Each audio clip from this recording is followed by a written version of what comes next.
राजधानी जयपुर के फागी रोड इलाके के लिए सुखद खबर है। प्रदेश में सबसे बड़ी लैंड पूलिंग स्कीम क्रियान्वित करने के लिए अधिकृत समिति ने इस क्षेत्र को उपयुक्त माना है। नगरीय विकास मंत्री शांति धारीवाल की हरी झंडी मिलते ही स्कीम पर काम शुरू हो जाएगा। रिपोर्ट देखिए। विकास योजनाओं के लिए खातेदारों से भूमि अधिग्रहित करने के उद्देश्य से प्रदेश में लैंड पूलिंग कानून लागू है। कानून के तहत पहली बार राजधानी के फागी रोड इलाके ने खुद भूमि समर्पित करने का प्रस्ताव नगरीय विकास मंत्री शांति धारीवाल को सौंपा हुआ है।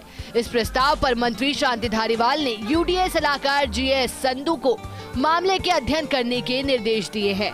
आपको सबसे पहले बताते हैं कि लैंड पूलिंग कानून के तहत किस तरह भूमि अधिग्रहण का प्रावधान है। क्या है लैंड पूलिंग कानून? इस कानून के तहत खातेदारों से आपसी सहमति से भूमि लेने का प्रावधान है। जिस इलाके में लैंड पूलिंग करनी है उसे इस कानून के तहत पहले अधिसूचित किया जाता है। खातेदारों को यथासंभव अपनी भूमि में से मुआवजे के तौर पर अधिकतम 55% तक भूमि मिलती है। 15% भूमि सड़क के लिए, वहीं 15% भूमि सुविधा क्षेत्र, 5% भूमि EWS और LIG वर्ग के लिए, 10% भूमि JDA को मिलना प्रस्तावित है। मौके की परिस्थिति और खातेदारों की सहमति के आधार पर इस अनुपात में बदलाव की संभावना है। प्लानिंग के लिए जिस खातेदार से जितने प्रतिशत भूमि ली जाएगी उसे उतने ही प्रतिशत विकसित भूमि दी जाएगी। यथासंभव जहां खातेदार की मूल भूमि होगी उसी में से उसे दोबारा विकसित भूमि आवंटित की जाती है। ऐसा नहीं होने पर सबसे निकट की भूमि खातेदार को दी जाती है। अवाप्ति कानून की लंबी प्रक्रिया से नहीं गुजरने के कारण भूमि अधिग्रहण में अधिक समय नहीं लगता। राजधानी के फागी रोड इलाके में लैंड पूलिंग स्कीम लागू की जा सकती है या नहीं, इस पर मंथन कर नगर नियोजन विभाग के प्रधान सलाहकार HS संचेती की अध्यक्षता में गठित समिति ने अपनी रिपोर्ट UDH सलाहकार GS संधू के जरिए नगरीय विकास मंत्री शांति धारीवाल को भेज दी है। समिति ने इलाके में लैंड पूलिंग स्कीम को लेकर सिफारिश दी है।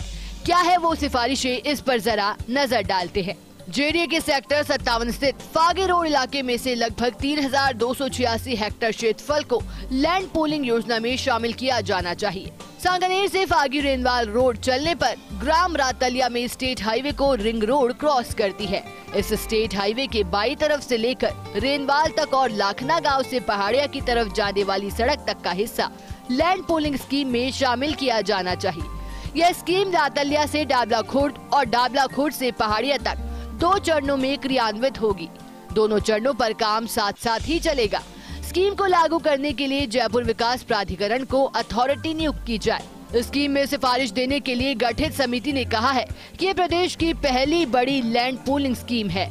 ऐसे में इसकी प्लानिंग इस तरह हो कि अधिक से अधिक विकसित भूमि स्कीम के लिए उपलब्ध हो सके।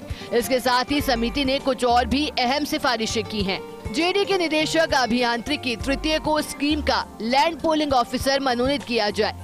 JDA के तकनीकी सहयोग के लिए एक सलाहकार फर्म की नियुक्ति की जानी चाहिए। स्कीम के क्रियान्वयन के लिए सभी स्टेक होल्डर्स में आपसी समन्वय जरूरी है।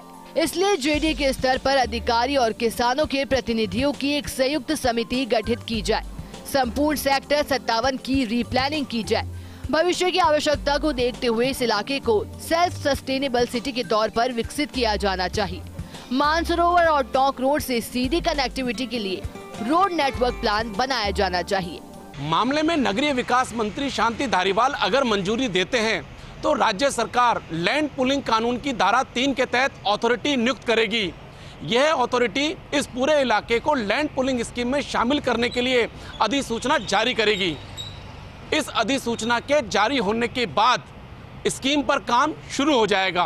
कैमरा पर्सन विनोद के साथ Abhishek Srivastava, first India news, Jaipur.